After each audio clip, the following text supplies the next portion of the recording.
अस्सलाम वालेकुम, this is Shahzad Mohammad Ali and welcome to my YouTube channel. Caption पढ़ के आपको पता चल गया होगा ये ट्यूटोरियल किस हवाले से। तो जी बिल्कुल, हम जा रहे हैं एस्ट्रो फोटोग्राफी के लिए और आज की ट्यूटोरियल होगी क्रॉप फ्रेम किट लेंस के हवाले से कि आप क्रॉप फ्रेम और किट लेंस के साथ कैसे अच्छी तस्वीरें खींच सकते हैं। तो ये एक ट्यूटोरियल कंप्लीट देखें, I hope it helps you. देखते रहिए, वहीं मिलते हैं। तो जी हम आ गए हैं यहाँ जुड्डी बीच के पास। पीछे लाइट है, सिटी लाइट है और हमारे साथ हैं। आज फिर इंट्रो कराते हैं। इलियास अल्लाबख्शिर, अमल फिरजान, ज़ोहैर बेजंजो, अमल फिरजान और इलियास अल्लाबख्श। तो भाई सीन ये है कि मैंने जैसे आपको पहले बताया था, आज हम बना रहे हैं एक ट्यूटोरियल क्रॉप फ्रेम पे। क्रॉप फ्रेम कौन सा है मेरे पास है अभी नायकॉन D7100 with kit lens 1855 f3.5। देखो मक्खी कैसे उड़ रहे हैं। तो मैं आपको दिखाता हूँ कि मैं कैमरा कौन सा यूज़ कर रहा हूँ, प्लस लेंस कौन सा यूज़ कर रहा हूँ और उस पर मेरी सेटिंग क्या है। और ये सब बताने के बाद मैं आपको बताता हूँ मिल्की वे कैसे शूट करना है किट लेंस के साथ, जिससे आपका रिज़ल्ट अच्छा जी। तो मेरे पास है नायकॉन D7100, उस पर किट लेंस लगा हुआ है 1855 जो 18 mm पे, और उसका अपर्चर क्या है f3.5 ये रहा। और उसके साथ मेरी सेटिंग क्या है, यहाँ पे मैं अपना सेटिंग दिखाऊँ। 15 सेकेंड f3.5 रॉ शूट कर रहा हूँ। और मेरी ISO क्या है, ये मैं यहाँ पे आपको ISO दिखाता हूँ। ये मेरा ISO रहा 6400। अब मेरे फोरग्राउंड में क्या है, देखिए मैंने फोरग्राउंड में रखा है ये झोंपड़ी है जो मैं आपको दिखाऊंगा कि किस तरह इसके ऊपर से मिल्की वे किस तरह आ रहा है। जो आपने मेरा पिछला वीडियो देखा होगा जिसमें मैंने बात की है अपने उस चीज़ पे क्या कहते हैं मिल्की वे सर्च कैसे करेंगे। अगर आपको वो देखना है तो आप मेरा पिछला ट्यूटोरियल है उसका पहला पार्ट देखें, उसमें आपको पता चल जाएगा। तो अभी जैसे मेरा ये सेटिंग है, ये मेरा कैमरा और उसके साथ मेरा सेटिंग क्या है 15 सेकेंड f3.5 और ISO है 6400। अभी आपने करना क्या है, इस सेटिंग पे सेम फ्रेम पे जो आप फ्रेम सेट करेंगे उसी सेम फ्रेम पे आपने सबसे पहले फोकस सेट करना है। फोकस सेट करने के लिए पहले स्काई में देखें जो सबसे ब्राइट स्टार है या कोई प्लैनेट है उसको फोकस करें, जूम करके फोकस करें। फोकस हो जाएगा आपका, तो समझो आपका फोकस इन्फिनिटी पे है।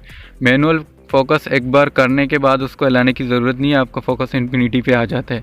अगर आप वाइड पे शूट कर रहे हैं तो आपका फोरग्राउंड ऑलरेडी इस किट लेंस पे शार्प आएगा, ब्लर नहीं आएगा, कोई प्राइम लेंस नहीं है। तो आपको ये भी टेंशन नहीं होगी कि फोरग्राउंड कैसे फोकस करना है। आपने एक बार स्टार्स पे फोकस कर लिया, आपका फोकस इन्फिनिटी पे शिफ्ट हो गया, तो यही सेटिंग रहने दें। अब आप जो है ना, आपने करना ये कि सेम सेटिंग पे सेम फोरग्राउंड पे आपने कम से कम 10-11 शॉट लेने इस टेकिंग के लिए। इसमें मैं आपको बताऊंगा कि क्रॉप फ्रेम से आप कैसे अच्छी पिक्चर्स ले सकते हो और उसके लिए स्टैकिंग ज़रूरी है जिसमें आपके नॉइज़ भी नहीं आएंगे। तो ये कंप्लीट वीडियो देखें, लंबी होगी लेकिन फ़ायदेमंद होगी। ओ ये रहा मेरा फोरग्राउंड सामने जो नज़र नहीं आ रहा, और ये मेरा कैमरा। अभी मैं आपको बताता हूँ कि मैं कितने शॉट लूँगा। मैं जैसे आपको बता रहा हूँ 15 शॉट्स, आपने 15 शॉट्स लेने हैं। उसके बाद आपने अपने फोरग्राउंड को लाइट पेंट करना है। लाइट पेंट कैसे करना है ये अभी थोड़ी देर में मैं आपको बताता हूँ। उससे पहले मैं क्या करूँगा, सेम फ्रेम सेट करूँगा, उसमें मैं अपने स्काई के शॉट्स लूँगा। चलो अच्छा जी, ये देखें जो मैं बता रहा था आप लोगों को ना कि आपने कितने शॉट लेने हैं, 10+ शॉट लेने हैं। मैंने 25 शॉट्स लिए हैं सिर्फ स्काई के, जो सेटिंग मैंने दिखाया था 15 सेकेंड f3.5 और ISO 6400। इस सेटिंग में मैंने ये फोरग्राउंड लेके जो ना कैमरा वर्टिकली रखा क्योंकि मुझे मिल्की वे स्ट्रेट मिल रहा था। मैंने कैमरा वर्टिकल रखा, उस पर मैंने ये फ्रेम सेट किया और सारे शॉट लिए। अब 25 शॉट लेने के बाद मुझे फोरग्राउंड भी चाहिए था। फोरग्राउंड के लिए मैंने अपनी सेटिंग चेंज कर दी। मैंने अपनी सेटिंग क्या की, 20 सेकेंड f3.5 और ISO 1600। फिर मैंने इस पर सिर्फ फ्लैश मारा है। देखिए ये मेरा फोरग्राउंड है और ये मेरे स्काई के शॉट्स हैं, 25 स्काई के शॉट्स हैं, एक मेरा फोरग्राउंड है। अब नेक्स्ट काम प्रोसेस में होगा। प्रोसेस में मैं आप लोगों को बताऊंगा कि इसकी कलर ग्रेडिंग कैसे होगी और स्टेकिंग कैसे होगी। उसके बाद ये फाइनल शॉट जो आप थंबनेल पे देख रहे हो ना, ये कैसे निकलेगा। Welcome back guys. तो अब इस जो ना ट्यूटोरियल का जो एडिटिंग पार्ट है, हम आते हैं इसके एडिटिंग की तरफ। एडिटिंग के लिए जो पिक्चर्स मैंने शूट किए थे, सबसे पहले मैं आप लोगों को पिक्चर्स दिखाऊं कि मैंने शूट किए, और वो पिक्चर्स रहे ये देखें। यहाँ पे 25 शॉट मैंने लिए थे स्काई के, तो ये रहे 25 शॉट्स। उनको आपने पहले कलर ग्रेड करना है, उनकी हाईलाइट, कंट्रास्ट, शेडोज सारे बैलेंस करने। उसके लिए देखें, अगर आपके पास लाइटरूम है तो बेस्ट है, आपको फोटोशॉप सीसी की ज़रूरत नहीं है, क्योंकि यहाँ पे ये सारे शॉट, जितने शॉट्स हैं वो 1 बाय 1 सेव करने होते हैं। लाइटरूम में एक साथ तो सेव होंगे, लेकिन मैं क्या करता हूँ, मैं सारे शॉट्स ओपन करके एक एक्शन बना के सबको सेव करता हूँ। वो चले, मैं आपको सबसे पहले ये बताऊँ कि इस शॉट की प्रोसेस कैसे होगी और final result I think I have to show you कैसा होने वाला है। चले मैं यही दिखाता हूँ, फिर आपको वो भी दिखाता हूँ कि आपने इसको कैसे प्रोसेस करना है। थंबनेल तो आपने देख लिया, थंबनेल से आपको आइडिया हो गया होगा कि फाइनल आउटपुट कैसा होने वाला है। नहीं, ये सबसे पहले इस शॉट की वाइट बैलेंस हम देखते हैं। वाइट बैलेंस थोड़ा और कूल करते हैं। अब ये 4400, इसका केल्विन हम लेके आते हैं 4400 पे, सही है। अब इसकी टेंट बहुत ग्रीन लग रहा है, ग्रीन, तो इसको हम थोड़ा और लेके जाते हैं अराउंड 25 to 30 के बीच प्लस 28 तक आते हैं। एक्सपोजर बढ़ाते हैं। देखें, अगर ग्रेन्स आ रहे हैं तो आपको ग्रेन्स की परेशानी होने की ज़रूरत नहीं है, ग्रेन्स आ रहे हैं तो आने दो। उनको रिड्यूस करने का तरीका भी बताता हूँ, इस शॉट को क्लीन शॉट कैसे बनाते हैं वो भी बताता हूँ। सबसे पहले मैं इसकी एक्सपोजर बढ़ाता हूँ अराउंड प्लस 150 तक, 1.50 तक, सही है। और कंट्रास्ट को कम करूँगा -20 to 25 के बीच, 24।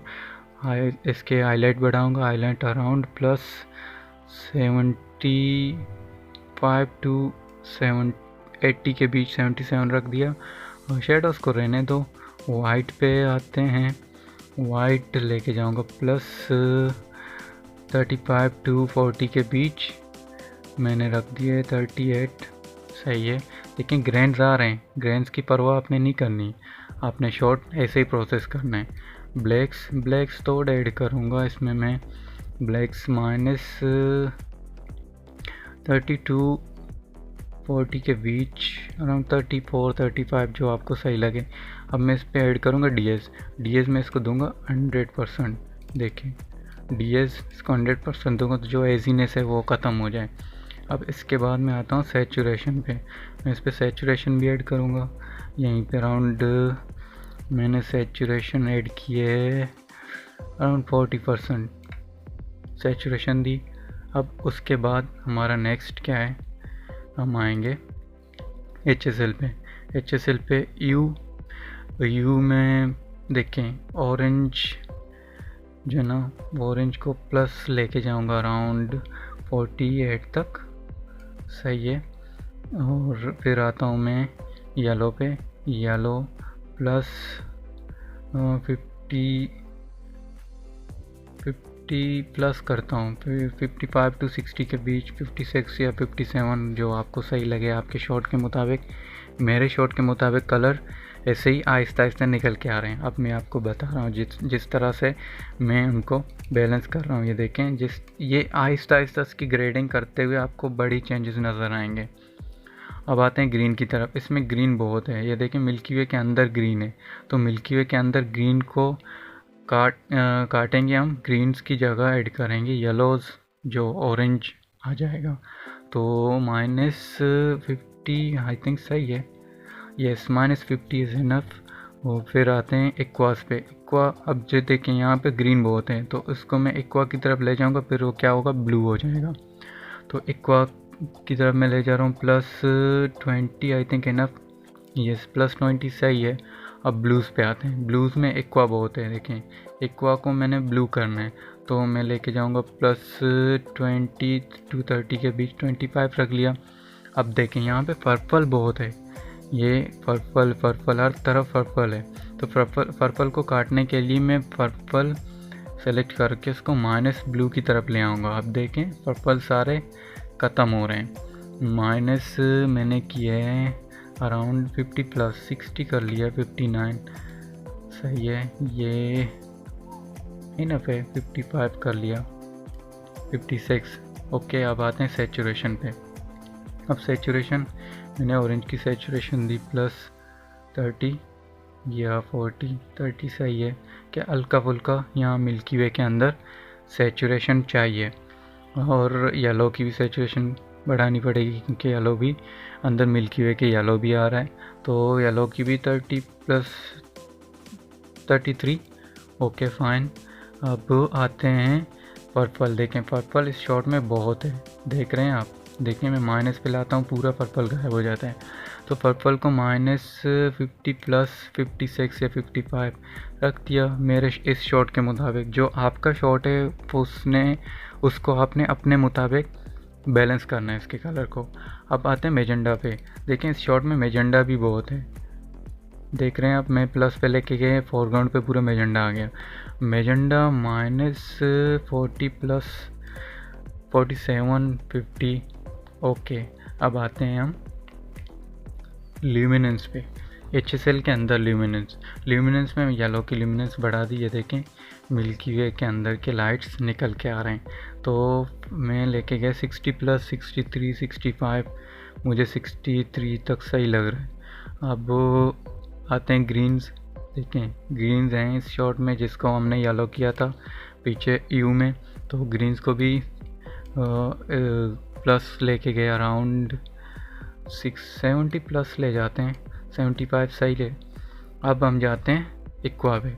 एक्वा पूरे स्काई में, ब्लू पूरे स्काई में, तो इसको मैंने फॉल कर दिया 100%। अब आते हैं पर्पल पे। पर्पल भी स्काई में, देखें फिर मैंने 100 कर दिया पर्पल को भी। अब जो हमारा नेक्स्ट क्या है, लेंस करेक्शन। लेंस करेक्शन में रिमूव क्रोमेटिक एब्रेशन करें, मैनुअल पे हैं। अब मैनुअल में आपने हल्का सा विग्नेटिंग रिमूव करना है, अराउंड 2-3%। अगर नहीं है तो इसको वैसे ही रहने दें, अभी सही लग रहा है तो विग्नेटिंग नहीं है। बट देखें डीप रेंजिंग है, डीप रेंजिंग, मुझे इसकी डीप रेंजिंग ख़त्म करनी पड़ेगी। इस लेंस के अंदर जो है ना डीप रेंजिंग आ जाता है स्टार्स में, अगर आप ख़त्म नहीं करेंगे। ये देखें ये स्टार्स को मैंने जूम कर दिया, ये हल्के से पर्पल टोन नज़र आ रहे हैं, मैं इसको फुल करूँगा वो ख़त्म हो जाएंगे। ये देखें जो ना डीप रेंजिंग ख़त्म हो गई, मैंने कर दिया इसको 20 पर्पल को, डीप रेंजिंग ख़त्म हो गई। अगर आप यहाँ देखें तो यहाँ पे आ रहे हैं, सही है, इसको मैंने कर दिया 20 पे डीप रेंजिंग ख़त्म हो गई। अब नेक्स्ट करना है, ये आपने बिफ़ोर आफ्टर चेक करना है। ये देखें ये बिफ़ोर और ये आफ्टर, ऐसे ही करके इसको सेलेक्ट करके शिफ्ट ए दबा के, अगर आप लाइटरूम यूज़ कर रहे हैं, फोटोशॉप CC यूज़ कर रहे हैं या लाइटरूम यूज़ कर रहे हैं, ऐसे ही सिलेक्ट करें। इस पर जो आपका प्रोसेस शॉट है इस पर राइट क्लिक करके सिंक सेटिंग कर दें। इसको ओके करेंगे तो आपकी जो शॉट की कलर ग्रेडिंग है वो सिंक हो जाएगी सबके साथ। अब ये देखें साइड पे सब ऐसे ही कलर ग्रेड हो रहे हैं। अब एग्जांपल देने के लिए मैं एक शॉट आप लोगों को सेव करके बताऊंगा कि वो कैसे होगा, लेकिन सारे शॉट्स मैंने ऑलरेडी इसी मुताबिक कलर ग्रेड करके रख दिए हैं टाइम बचाने के लिए। अगर इन्हें मैं 1 बाय 1 सेव करने पे आ जाऊंगा, यहीं पे 10-15 मिनट जाने, तो उस टाइम को बचाने के लिए मैंने आप लोगों को ये सारी चीज़ें बता दी। अब इसको आपने सेव कैसे करना है, अब आपने इसको सेव एज ए टिप करना है। देखें ओपन कर लिया, लंबा हो रहा है ट्यूटोरियल, लेकिन ज़रूरी है। ये ट्यूटोरियल मुझे पता था बहुत लंबा होगा, 20+ मिनट्स का होगा, अराउंड 30 मिनट तक का जा सकता है, अभी तक मुझे आइडिया नहीं है।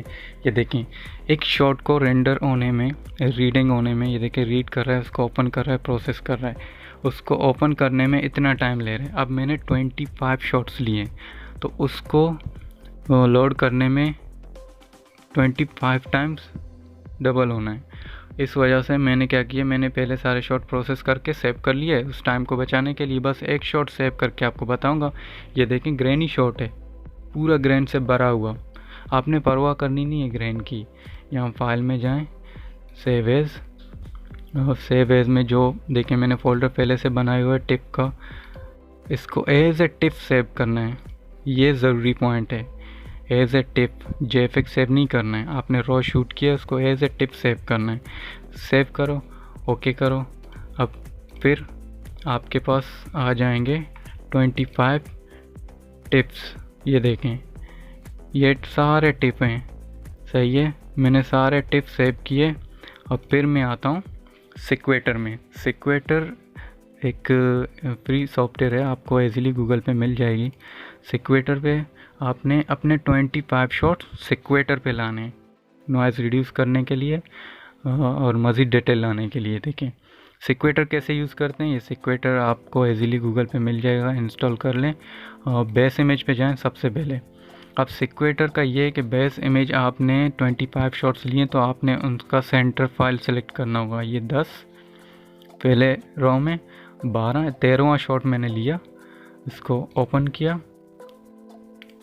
अब फिर मैं गया स्टार्ट इमेज में, पहले बेस में गया, सेंटर शॉट लिया, फिर स्टार्ट इमेज में जाके 25 शॉट सेलेक्ट किए, सिर्फ उस एक सेंटर फाइल को छोड़ के।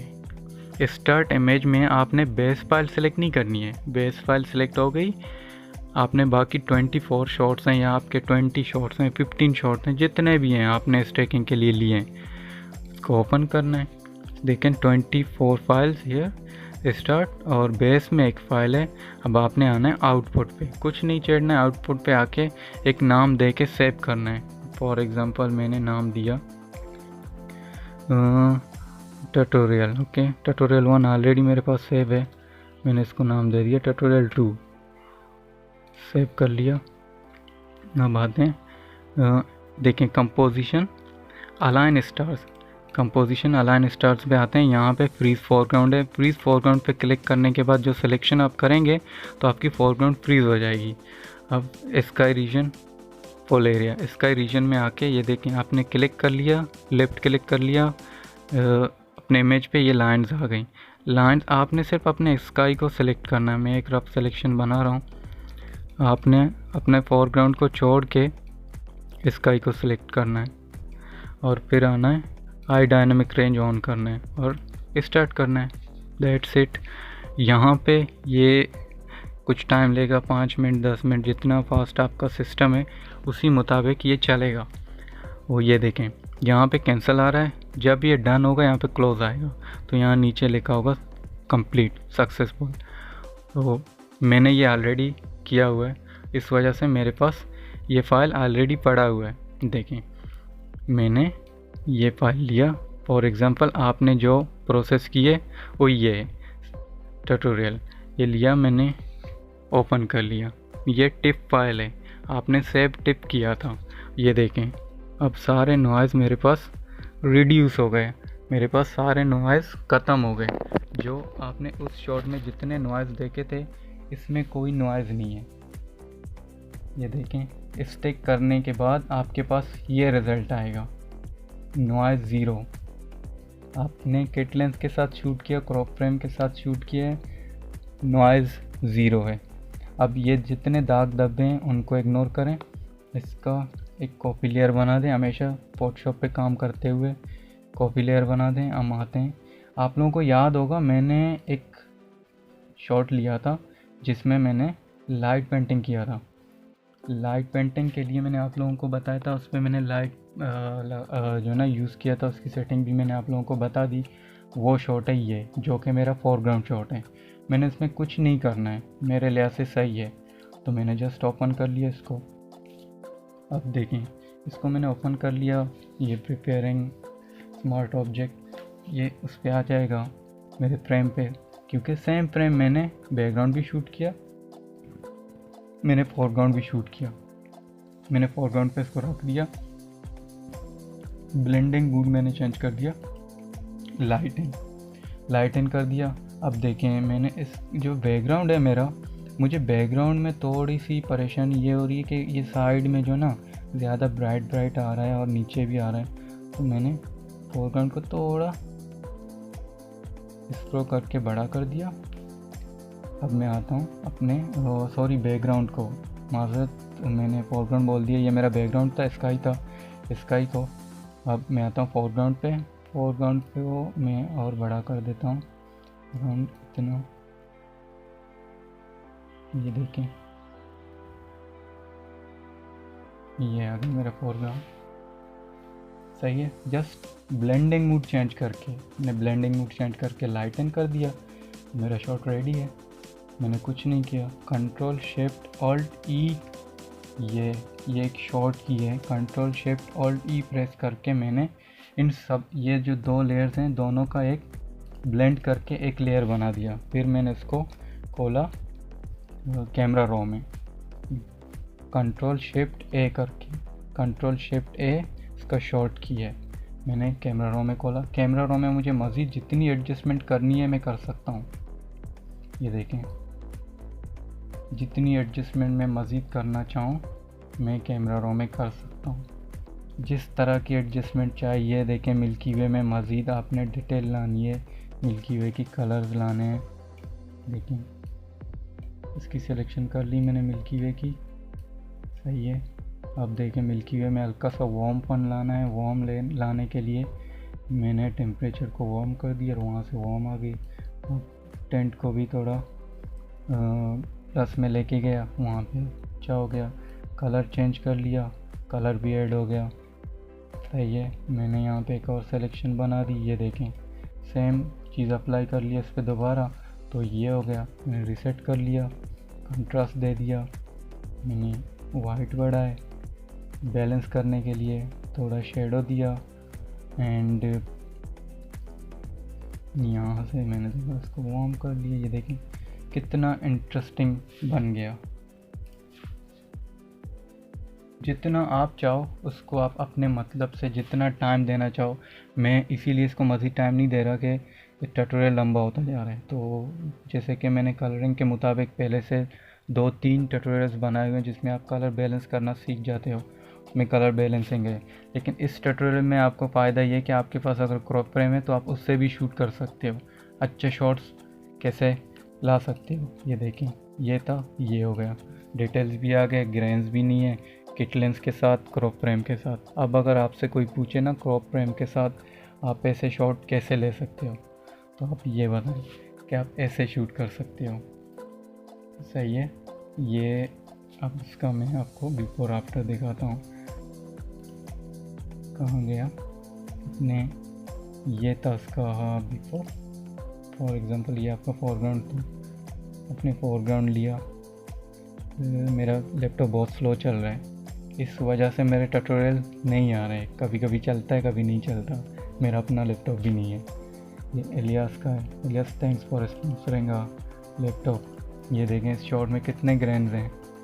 अब आप इस शॉट को देखें, ओए ओए कितना क्लीन चिकना शॉट। ये देखें कुछ नहीं किया, सिर्फ नॉइज़ रिड्यूस किए, सिक्वेटर में सारे काम आपके हो गए। ट्यूटोरियल थोड़ा लंबा हो गया लेकिन ये हेल्पफुल है। अब आप अपने किट लेंस के साथ शूट करेंगे और शॉट मुझे दिखाएंगे, मुझे बहुत खुशी होगी।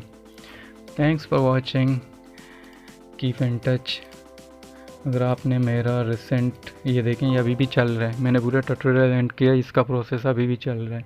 इस वजह से मैंने पहले से इसको प्रोसेस करके रखा था ताकि हमारा टाइम बच जाए। इस वजह से टाइम बचा, मेरा भी टाइम बच गया, आपका भी टाइम बच गया, आपको सीखने को कुछ नया मिल गया। अब सीज़न पूरा पड़ा हुआ है मिल्की वे का, जहाँ भी जिस भी डार्क एरिया में जाएंगे, अगर आपको आइडिया नहीं है कि कैसे मिल्की वे फाइंड करेंगे, तो मेरे पिछले ट्यूटोरियल का जो 3 पार्ट का ट्यूटोरियल मैंने अपलोड किया है उसमें फर्स्ट पार्ट देखें, फिर आप जो है ना अपने किट लेंस के साथ शूट करेंगे ऐसे ही। इसमें नॉइज़ भी नहीं होंगे, मिल्की वे होगा, क्लीन कलर ग्रेडिंग आपके अपने हाथ में होगी। कीप वॉचिंग, अपने दोस्तों को शेयर करें। टेक केयर, अल्लाह हाफिज़, सी यू इन नेक्स्ट ट्यूटोरियल।